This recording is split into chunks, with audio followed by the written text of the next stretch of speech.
Throughout human history, civilizations around the Med held a fantastic range of beliefs about how the world worked. Here in ancient Greece, a whole legion of supernatural beings were believed to rule the earth. There were numerous different gods to whom great temples were dedicated, plus assorted nymphs that lived in trees and streams, and a range of hideous monsters. Your average Greek citizen believed that these beings were responsible for absolutely everything, from love and hate to harvest and death.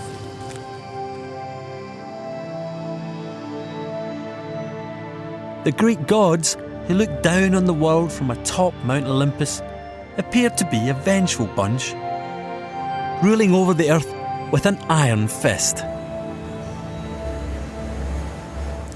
Not surprisingly, the ancient Greeks were keen to keep the immortals happy.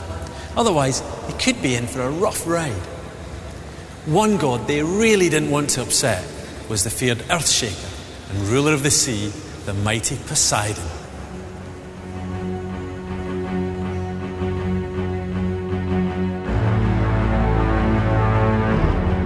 Poseidon was notorious for his bad temper. Displeased, he would cause volcanoes to erupt, the earth to shake, and the sea to surge. The ancients bestowed lavish gifts on Poseidon in the hope that he wouldn't visit them with his wrath. But despite their best efforts, throughout ancient Greek history, this particular god would often flex his muscles.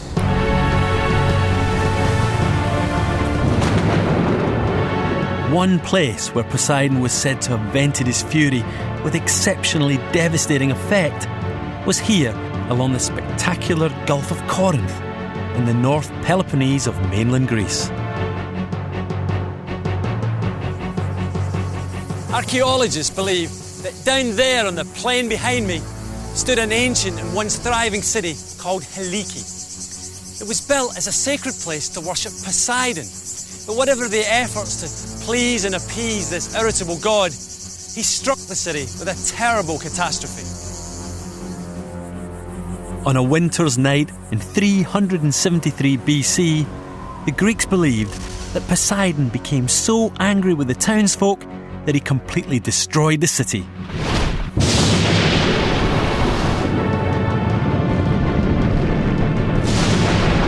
One day Helike was there, the next it had disappeared without trace, swallowed by the sea.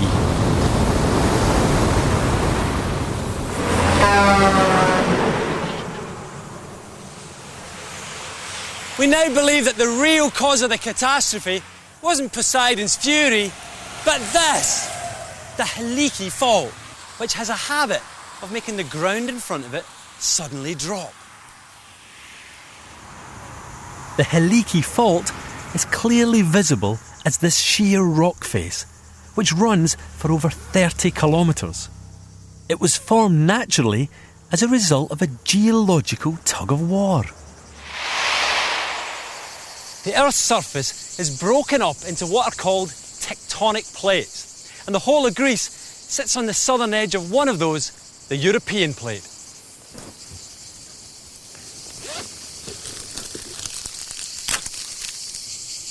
Imagine this chocolate bar is a Greek part of the European plate. We now know that that plate has actually been geologically pulled by its neighbour, the African plate. And look what happens. As the plate gets tugged, it stretches. That's because the rocks deep underground are so hot that they act like the viscous, gooey caramel inside the bar. But at the surface, the crust is rigid. And just like the outer coating of this chocolate bar, it doesn't stretch. Instead, it forms a crack, which we see as a fault line. But it's not quite that simple. The Earth's crust doesn't just open up, as that would produce a vast chasm. Suppose the geological fault here at Helike is now represented by the gap between these two guidebooks. When the rigid crust is pulled from either side, the fault moves like going on a slant. look at that. One side of the fault goes up and the other side goes down. This phenomenon was felt during an earthquake recorded here in 1861. And here's the evidence. During the 1861 earthquake, these deep grooves appeared. They were created when, in a split second, the ground on this side of the fault dropped down, scratching the rock face as it went. And this is the secret of how Helike was destroyed. The ground beneath it was sent crashing all the way down to below sea level, allowing the waters of the Med to rush in and completely submerge the city. Although catastrophes like Helike were believed to be down to the wrath of the gods, this particular disaster influenced one famous Greek philosopher to think differently. In the 4th century BC, it was Aristotle who provided what may have been the first germ of rational geological thought. When catastrophes happened, Aristotle looked for more earthly explanations. But in a culture where the gods were so important, this was a radical approach to understanding the world. Aristotle was particularly intrigued by peculiar meteorological conditions that occurred at the time of the Helike disaster. He came up with the theory that earthquakes were the physical product not of Poseidon's supernatural abilities, but of winds trapped inside the earth. I know it sounds ridiculous, but he may well have been on the right track. This area where Helike once stood is still very prone to seismic activity. The last big earthquake struck here in 1995. The day before, local taverna owner Kostas Kakavos noticed something odd in the water. Πριν το σεισμό, τι έγινε με τα θάλασσα? Συγκεκριμένα εκείνη την ημέρα δεν ήταν τίποτα από αυτά τα πόδια και διαπίστωσα ότι σε ένα πολύ μικρό βάθος 2-3 μέτρα 2-3 μέτρα είχαν βγει τα χταπόδια χωρίς να έχουν δημιουργήσει κάποια φωλιά. Εύκολα να τα πιάσεις? Ναι, συγκεκριμένα εκείνη την ημέρα ήταν πολύ εύκολα γιατί δεν ήταν μέσα στις φωλιές τους και ήταν πάρα πολύ απλό. Συγκεκριμένα ήσατε 47 χταπόδια. 47. Ήταν μεγάλο το νούμερο. 47. It's amazing. Για μένα δεν έχει ξαναγίνει, ούτε πρόκειται δηλαδή να ξαναδώ τόσα πολλά. The question is, could trapped wind, as Aristotle proposed, or more likely some sort of gas escaping from the ground, actually explain the animal's behaviour? Animals acting strangely prior to earthquakes have been witnessed all over the world. It's thought this might be down to them having more highly tuned senses than us, so they're able to detect the escaping gas, giving them advance warning of impending danger. This region of Greece in the North Peloponnese is the most earthquake-prone part of Europe. It's where Aristotle first made his observations, and today geologists working in this area are looking at the connection between gas and earthquakes. It turns out that trapped gas may well play a role, but not in the way that Aristotle thought. Gas, particularly carbon dioxide, is naturally produced deep beneath the Earth's surface. This rises up, getting trapped along fault lines where the rocks are tightly packed together. The gas might do one of two things. As it's under high pressure, it could force its way up between the rocks of the fault, effectively lubricating them so they slip and cause an earthquake. But most geologists now believe that the rocks of the fault move all by themselves through seismic activity, and this just allows the gas to escape. Scientists working here today are looking into the escaping gas. as a way to help predict when earthquakes will strike. Trapped gases may not cause earthquakes, but at least Aristotle's observations were on the right track. Importantly, he was taking a stab at understanding the world around him from a purely scientific point of view. He proposed a natural cause for what was otherwise regarded as a supernatural event. Although Aristotle had made some headway into understanding geological processes, most ancient Greeks still believed that the running of their world and any catastrophes encountered lay very much in the lap of their assorted gods. It was almost 700 years after the catastrophic destruction of Aliki before our beliefs in how the world around us worked really saw a dramatic change. And it all happened in Italy during the time of the Romans.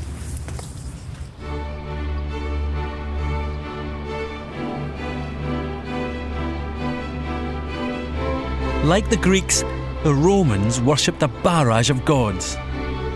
But religion for the Romans was becoming complicated.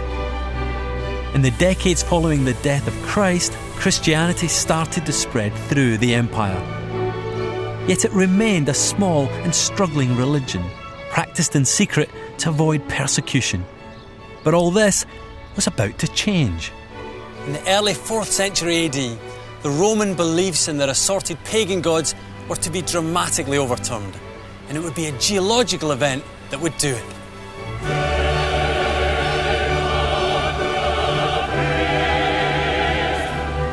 I've come to the Vatican City, located in the north of Rome on the west bank of the River Tiber.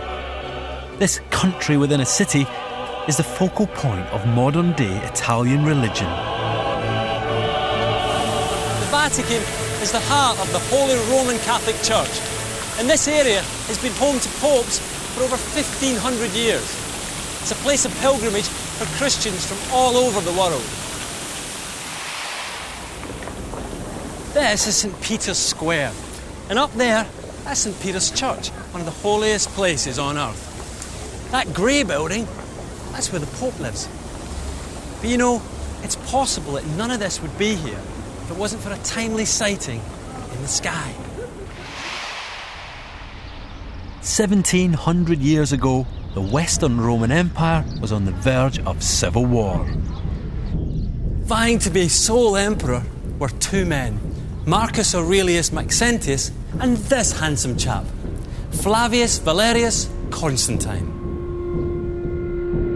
At the time, Constantine was in charge of the small Roman outpost of Gaul in France, but he had much grander aspirations, marching his army down to Rome to meet Maxentius. Eventually, these two wannabe emperors met, and full-scale war broke out. In October AD 312, they faced each other here at the Milvian Bridge just north of ancient Rome. Now, according to a close friend of Constantine, a writer called Eusebius, something miraculous happened in the build-up to the battle, something which arguably changed the path of Western beliefs forever. Constantine's troops were heavily outnumbered. Knowing the battle would be decisive, he began to pray for inspiration. It was then that Constantine had a vision, described by his writer friend as a blazing light in the heavens, which formed the shape of a cross in the sky.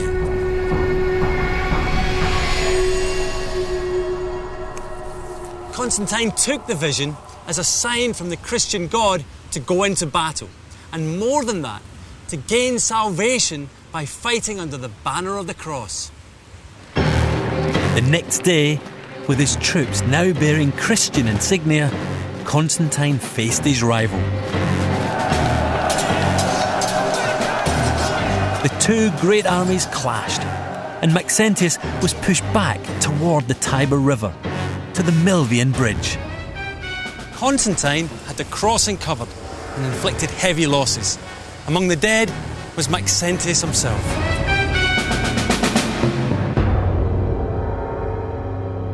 Victorious, Constantine entered Rome, and was proclaimed the Emperor of the Western Roman Empire. He went on to rule for 25 years, always crediting his victory at the Milvian Bridge to the God of the Christians. Constantine ordered an end to any persecution of Christians within his realm. Their faith, with its single omnipotent God, would now become an accepted religion. And not only that, one that was even practiced by the emperor himself.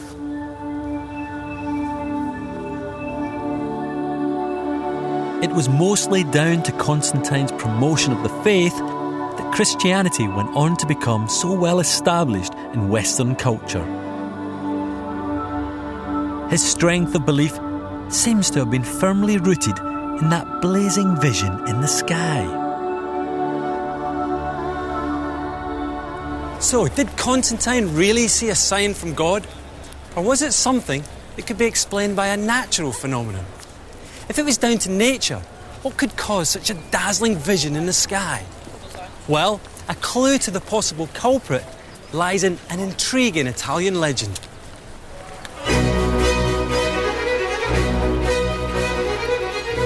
This is the Abruzzi region of central Italy, 150 kilometres east of Rome. Looking across the sky.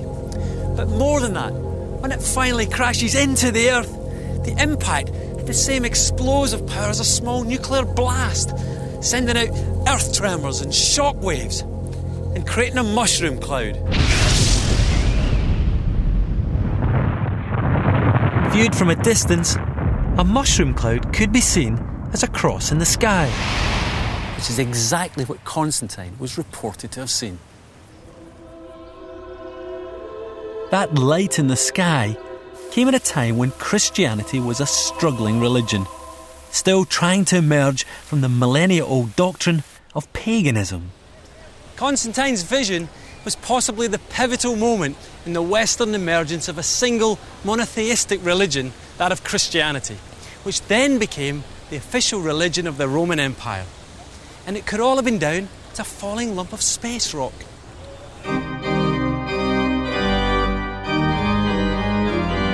From the time of the Romans, Christianity grew and spread.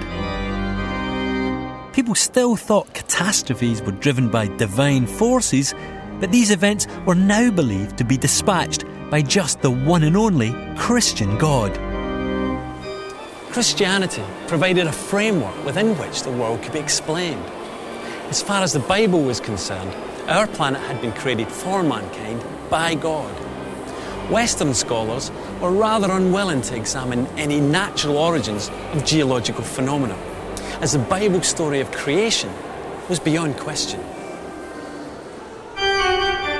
By the 15th century, long after the fall of the Romans, Europe was experiencing the Renaissance.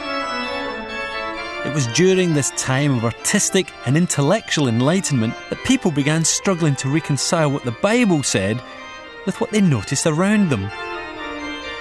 The idea was born that perhaps our planet wasn't shaped by a series of God-driven catastrophes. But as it was heresy to question God's holy design, exploration of the mechanisms of natural processes still very much remained uncharted territory. Once again, however, the geology of the Mediterranean would spring a surprise which caused a seismic shift in thinking. And it all kicked off right here in Portugal's capital, Lisbon.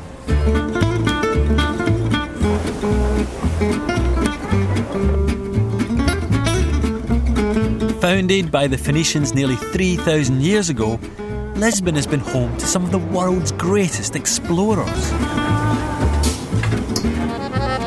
Over the centuries, the Portuguese nurtured a love affair with the sea, and Lisbon became a flourishing trading centre. By the 18th century, Lisbon was the capital of an empire rivalled only by Spain. Portuguese explorers had travelled the globe, bringing back the riches of the New World in the Orient. The Lisbon was one of the world's great cities, the hugely important centre of power and Western culture. But in 1755, a catastrophe happened here. one which sent shockwaves throughout Christian Europe. It was Sunday, November the 1st, All Saints' Day, and the city's churches were packed with worshippers. Then at 9:30, right in the middle of morning mass, a huge earthquake struck.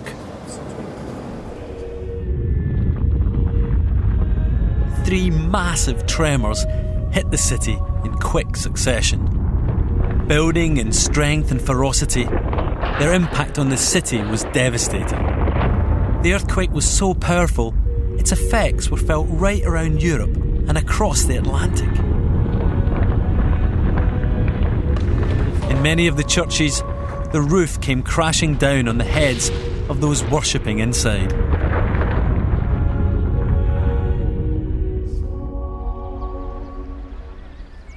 Of those who did make it out onto the streets, many were killed by falling debris. Devastation swept the city. If that wasn't enough, a great fire then ravaged the city, taking 6 days to put out. The terrible disaster in Lisbon created a crisis of confidence in Christian beliefs. Why would God destroy his own churches, and on All Saints' Day of all days? Many people thought the quake was down to the Spanish Inquisition, the Catholic quest to purify the people of Spain by driving out the non-believers. The Protestants blamed the Inquisitors, claiming God was punishing the Catholics for carrying it out. But hardline Catholics believed the Inquisition had been too soft and that the earthquake was God's punishment for their leniency. Some people started to look for more earthly explanations for the cause of the disaster. Even from within the church, there was mention of a theory that the quake was caused by a sort of contraction of the Earth's crust. Funnily enough, that's not far from the truth. But the earthquake was less a contraction of the Earth's crust and more a movement within it. We now know that the crust is made up of tectonic plates. Like these leaves floating on water, they move around on the Earth's mantle. And we also know that two of those plates, one carrying Africa, the other Europe, meet off the coast of Portugal. For millions of years, the African plate has been moving north, pushing into the European one. Over time, the pressure of the two plates pressing against each other builds up. Now, on that fateful Sunday morning in 1755, the two plates slipped, triggering the devastating earthquake. Measuring almost 9 on the Richter scale, the Lisbon earthquake was pretty big. The eventual death toll was massive. In all, over 40,000 people perished. It was the most disastrous quake to strike Europe in recorded history. More than its physical magnitude, the earthquake created shockwaves in terms of human thinking. The international nature of the city meant that first-hand accounts of the Lisbon earthquake spread rapidly across Europe. It was the first widely reported international disaster.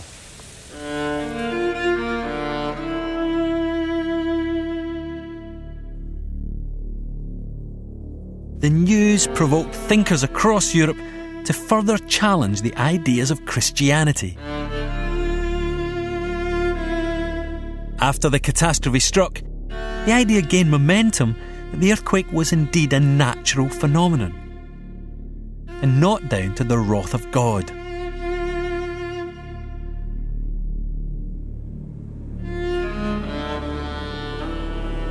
The earthquake caused a direct assault on the way we believe the world around us worked. It certainly wasn't an end to our belief in an all-powerful Christian God, but the belief in science was gaining momentum. New ways of thinking were emerging based on careful observation of the world and testable theories as to how it worked. One of the fundamental questions was quite simply, how old is the Earth? Now, in the 17th century, an Irish archbishop called Ussher used the Bible to calculate the very moment that the Earth was created. He came up with the 23rd of October 4004 BC, about midday. It's very precise. Ussher's Bible-based date of Earth's creation was about to be called into question, with a challenge inspired by the sights and sounds of an 18th century holiday ramble.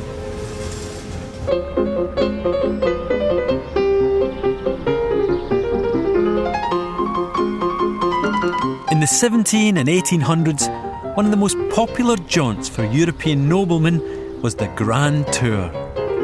Setting out from all over Europe, the men went off to learn about the politics, art and culture of the countries around the Med. Some intrepid tourists also headed off to the surrounding countryside. One such traveller was a Frenchman by the name of Georges-Louis Leclerc. He was fascinated by these, the Italian mountains, and he went on to produce over 40 volumes of his observations on the natural world. One subject which particularly fascinated him was the age of the Earth. Leclerc didn't look to the Bible to try to calculate the Earth's age. Instead, he turned to scientific method.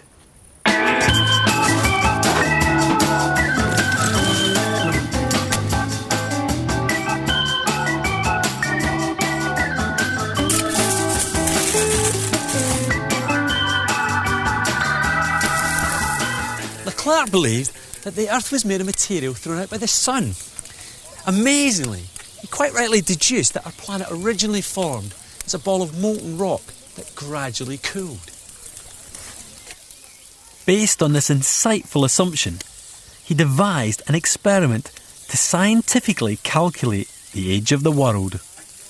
Leclerc wanted to know just how long it would take for a hot lump of iron the size of our planet to cool down. What he did was he heated up different sized balls, in his case made of iron, in my case, potatoes. Then, and I wouldn't try this at home, he timed how long it would take for the different sized balls to be held without burning his fingers. By measuring the time for the various sized balls to cool, Leclerc hoped to scale up and calculate the cooling time for a ball the size of our planet.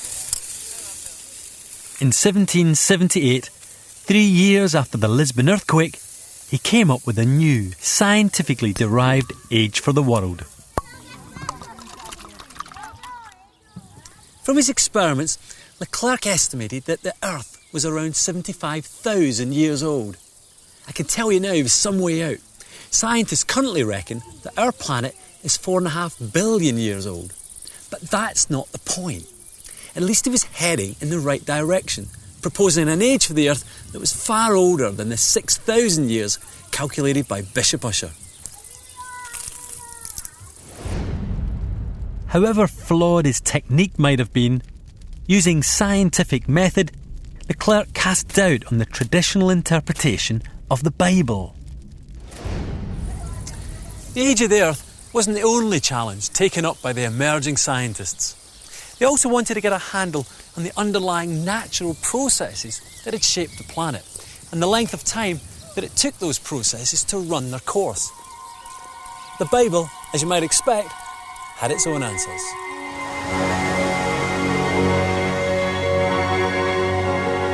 A fundamental Old Testament belief was that a single global catastrophe had shaped the landscape of the world as we know it. And that was the Great Flood. According to the Bible, God was so angry at how wicked people on earth had become that he decided to wipe the slate clean. He chose to send a cataclysmic flood to kill off everything and start all over again.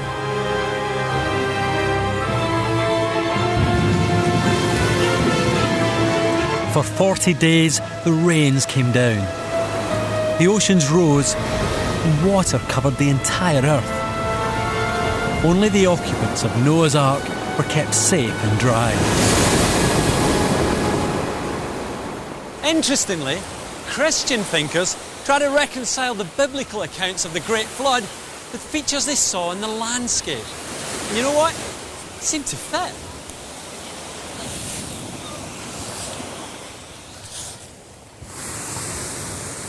Imagine this pile of sand is the surface of the earth just prior to the Great Flood. Look what happens when I drench it in a deluge of floodwater.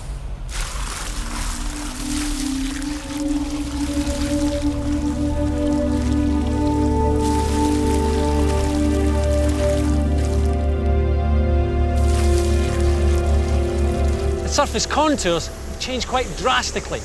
The landscape itself has been sculpted and shaped by the receding waters, producing everything from cliffs and gorges to hills and valleys. Those who took the Bible literally believed that such a cataclysmic flood had indeed shaped the Earth's surface. But scientists, who were themselves mostly Christians, began to challenge this belief. They held the opinion that God had created nature, which was then governed by its own set of rules. They argued that the Great Flood itself was not physically possible, as our planet simply didn't have enough water. Questions were also raised by these, the fossils. Fossils had been unearthed all over the world, from the tops of mountains to the seashore. The familiar shapes of these odd lumps of rock had intrigued curious minds for millennia. From the time of Aristotle, the idea had been knocking around that fossils were potentially the remains of once living organisms. Christian doctrine could accommodate this notion, proposing that fossils had been laid down by the waters of the flood. Not a bad explanation if all fossils are found on the very surface of rocks. But they're not. The reality that fossils were mostly found deep down within rock posed a problem. But in 1815, an English surveyor called William Smith provided an explanation. He had long been studying rock strata, noting the different fossils he'd unearthed within the different rock layers. Smith concluded that fossils really were the ancient remains of plants and animals, but more importantly, that these organisms had been trapped within the different rock layers at a time when the rocks themselves were being formed. And he was absolutely right. We now know that fossilisation can't just happen anywhere, but requires a set of specific geological processes to occur. For fossils to form, an animal must have some hard body parts, like bones or a shell, just like this. Then it would be really helpful if when the organism dies, it lies down in an area where silt has been rapidly deposited, such as a shallow lagoon fed by a river, just like this. Okay, we've got our animal. It's died, poor thing, and it's fallen down.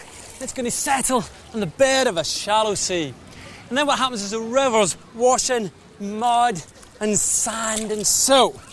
And the sediment comes piling in, gets built up over hundreds, thousands, even millions of years, until the weight of what's on top transforms the sediment with the animal remains trapped inside into rock. And when you break open that rock, you find fossils. Although the animal's remains are now made of rock, it still retains the original shape of the ancient creature. It was now understood that fossils were created over vast periods of time during the formation of the very rocks themselves. But Strata Smith, as he was nicknamed, didn't stop there. It was originally thought that all the layers you can see in a rock face like this were laid down in one go by the waters of the flood. But with his understanding of fossils, Smith was able to show that the layers in the rock strata had been laid down at very different times in Earth history. Fossils provided a tool for seeing how the Earth had changed over time, with the oldest at the bottom and the youngest at the top. It's becoming apparent that the Earth's natural geological processes stretch back possibly millions of years. So thanks to geology radically changing our beliefs, another quantum leap was made in our understanding of how the world around us works. While Smith had the help of million-year-old fossils, one of my forebears, a Scottish geologist called Charles Lyell, had some modern-day creatures to thank for his discoveries.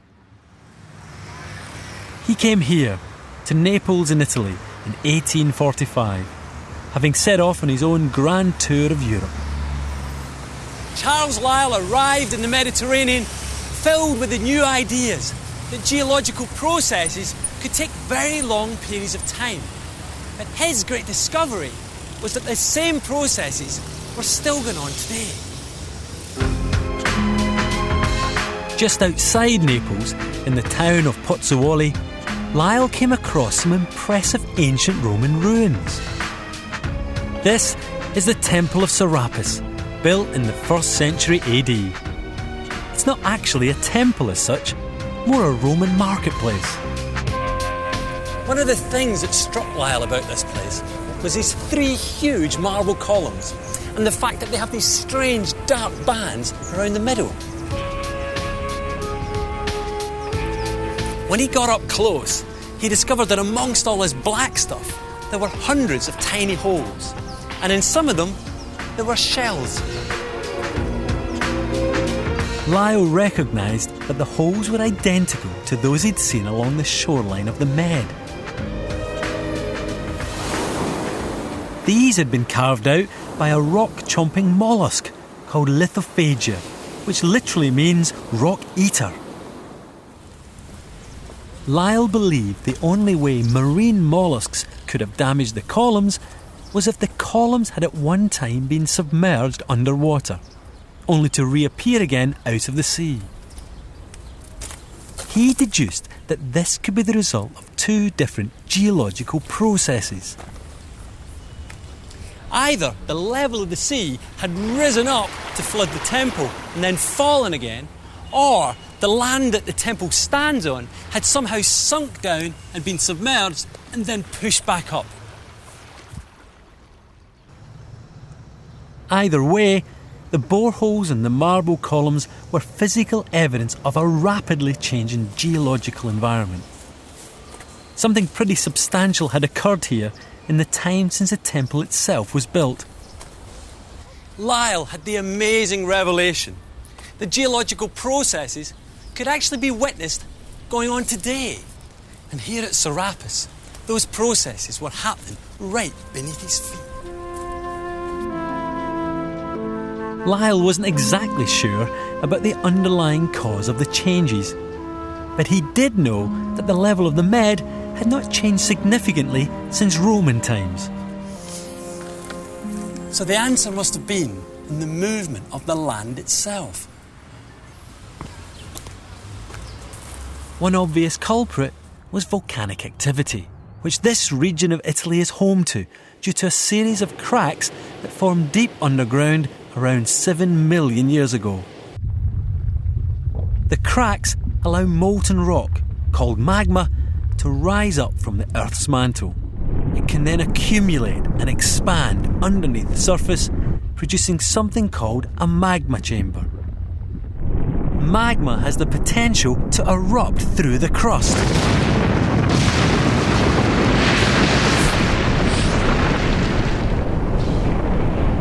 But it's not always destined to break through the Earth's surface. Sometimes magma just builds up underground. It's a bit like blowing up a balloon. As the molten rock rises up from below, it inflates this magma chamber, causing the land surface above to be pushed up.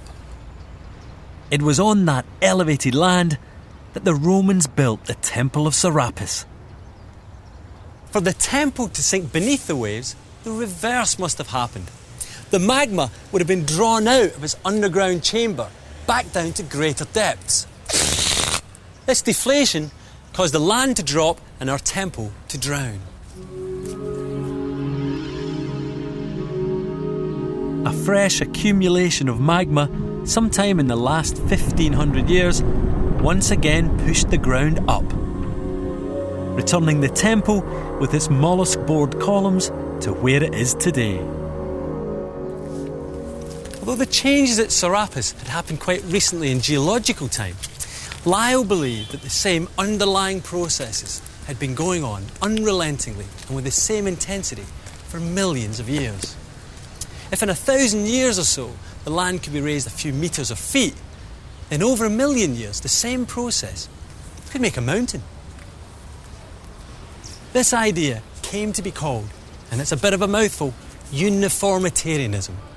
And this was to become the foundation stone of modern geological thought. So, we owe an awful lot to those munching mollusks. By the middle of the 19th century, our understanding of how the world around us worked had a firm scientific foothold. Solid evidence now existed suggesting that geological processes stretched over millions of years. But scientists weren't exactly sure why. A clue to this problem came in 1914 from a brilliant German scientist called Alfred Wegener. What Wegener suggested was so radical, it prompted one American scientist to say, if we're to believe this hypothesis, we must forget everything we've learned in the last 70 years and start again. You see, Wegener had proposed a fundamental geological process which, amongst other things, explained why the landscape changed so very slowly. And it all came to him in the form of a giant jigsaw puzzle. He was intrigued that identical animal fossils had been discovered on opposite sides of the Atlantic Ocean. At the time, it was thought that animals had migrated from one continent to another over huge land bridges, which had then sunk into the sea. Wegener came up with a completely different theory, getting his inspiration from the shapes of the continents.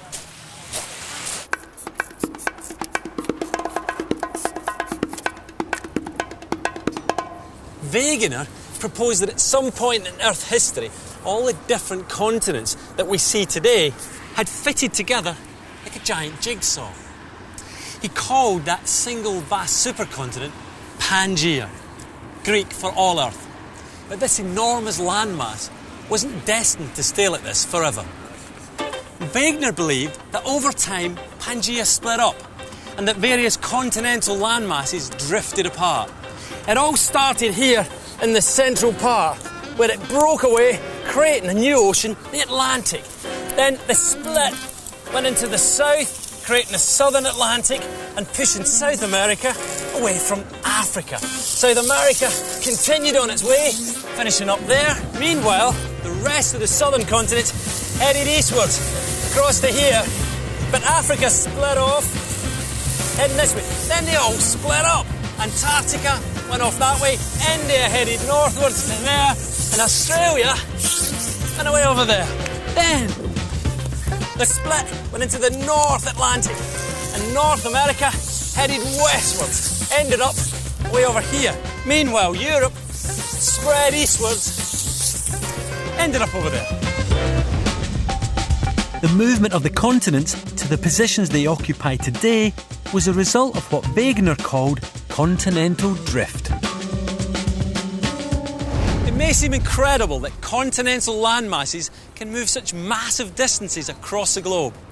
But it took 250 million years for continents to get to where they are today. That's because they move at about 15 millimetres, half an inch a year.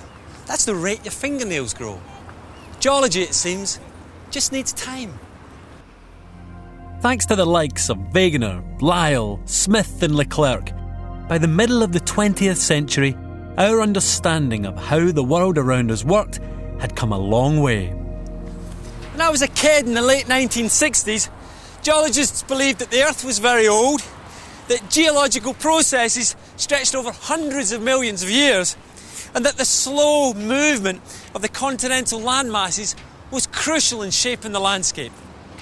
You could be forgiven for thinking that we'd got our planet cracked. But geology is full of surprises. Just when one set of ideas and beliefs establishes itself, something big happens that forces us to think again.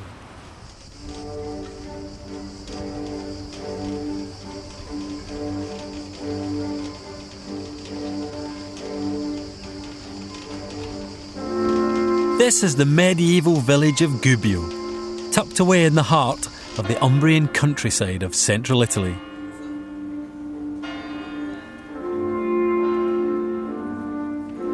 It was here in this quiet hilltop town that the idea of geological processes, always taking millions of years, was dealt a catastrophic blow. In the late 1970s, a Californian scientist called Walter Alvarez was doing fieldwork based around here. He was studying the local limestone to see what it could reveal about environmental changes during the last 100 million years. Now, just up the road from here, in the Botticcioni Gorge, Alvarez found an intriguing formation in the rock face that would once again seriously upset our understanding of how the world works. And this is it, a natural wall of limestone, but with a thin layer of red clay in the middle. Not much to look at, but by knowing the age of the surrounding rock, Alvarez knew that this thin layer of clay separated two important periods of geological time. This limestone below formed during a time called the Cretaceous, and this limestone above comes from the period immediately after, called the Tertiary. Now the clay layer in between, down here, you can just see it there. That is a dividing line known as the KT boundary, and it dates from one of the most significant episodes in our planet's history. It was at that point in time, 65 million years ago, that well over 75% of life on Earth, including the dinosaurs, died out. Alvarez believed this line of clay might hold the key to unlocking the cause of the global mass extinction. He sent a sample of the clay off to his dad, who just happened to be a Nobel Prize-winning physicist. Now, when Alvarez Sr. analysed it, he discovered a surprising geological anomaly. The clay layer contained 30 times the expected level of a rare element called iridium. There are several theories as to how you can get so much of an element like iridium in one thin layer, but the most convincing is that it has to have fallen from space. Iridium is found within meteorites and their larger cousins, the asteroids, in very high levels, up to 1,000 times higher than occurs naturally in the Earth's crust. To discover such a high concentration within a sample of clay sent alarm bells ringing. Prompted by the father and son discovery, samples from KT boundary sites all over the world were reanalysed. Everywhere from Denmark to Australia, the different sites all showed exceptionally high amounts of that special element, iridium. It appeared there was an iridium-rich layer coating the entire planet, right at the time of the KT boundary. Alvarez suggested that this global anomaly was a result of an asteroid striking the Earth. Scientists knew that our planet has always been struck by space debris, but the possibility that a single impact wiped out 75% of the world's animal and plant species came as a bit of a shock. According to the thinking of the early 1970s, the mass extinction at the end of the Cretaceous should have occurred over millions of years, following very slow, very gradual geological processes. Not an event that happened overnight. But the discovery of high levels of iridium in the KT boundary suggested a new cataclysmic scenario. It was proposed that a huge asteroid, some 10 kilometres in diameter, had struck the Earth, possibly in the Yucatan Peninsula in modern-day Mexico.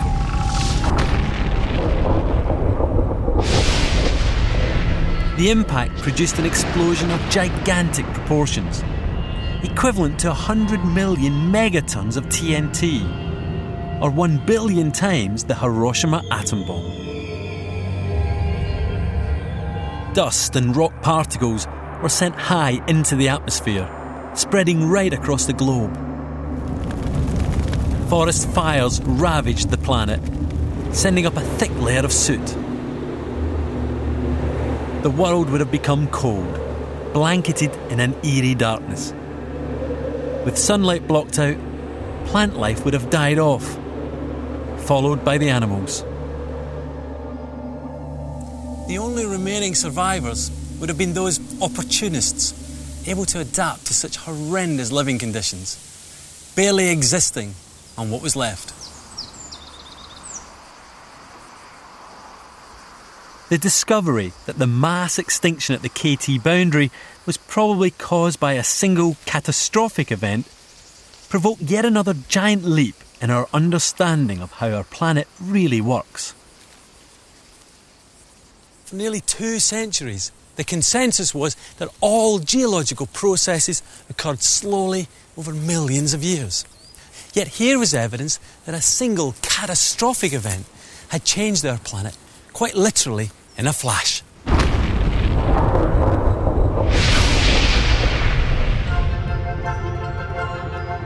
From the beliefs of the ancient civilizations to the emergence of modern scientific thought, over the last 2,000 years, we've experienced some dramatic changes in the way we view our planet. Our current understanding is that both gradual processes and catastrophic events together dictate how the world around us works. Throughout history, the geology of the Mediterranean has inspired our beliefs. Yet, following new discoveries, our understanding of the world is constantly being challenged. Today's scientific facts may yet prove to be fiction, and it would be wrong to think that we've got geology cracked. In many respects, the planet we live on remains a mystery.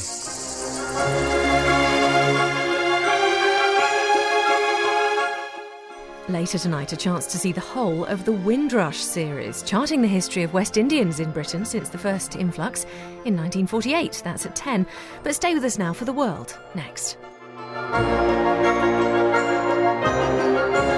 For further information on Open University programmes, please go to open2.net.